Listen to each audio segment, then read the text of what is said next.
गेल्या 2 ते 3 दिवसापासून राहुरी तालुक्यातील अनेक भागात अवकाळी पाऊस झाला, तर काही ठिकाणी गारपीट झाली.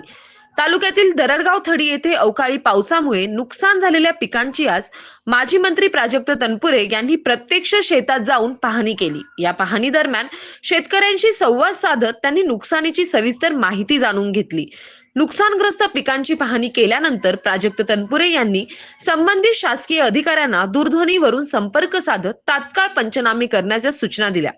शेतकऱ्यांना लवकरात लवकर मदत मिळावी यासाठी प्रशासनाने विलंब न लावता कारवाई करावी असेही त्यांनी अधिकाऱ्यांना स्पष्टपणे सांगितले. यावेळी ज्येष्ठ कार्यकर्ते गंगाधर जाधव, बापूसाहेब रोकडे, अण्णासाहेब रोकडे, आप्पासाहेब रोकडे, भाऊसाहेब जाधव, भारत रोकडे, नवनाथ रोकडे, उत्तम बर्डे, दादा जाधव, गणेश जाधव, दत्तात्रय हार्दे, सुरेश हार्दे, रमेश हार्दे, अर्जुन जाधव, मंगेश दोंदे, राजेंद्र वाबळे, विशाल हार्दे, दीपक जाधव, दारुक्कू रोकडे, दत्तात्रय रोकडे आदी उपस्थित होते.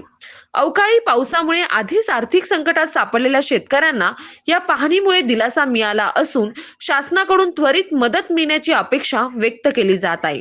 Rajendra Mhase, MS news 15, Rahuri. अशाच नवनवीन बातम्या पाहण्यासाठी चॅनलला सबस्क्राईब करा.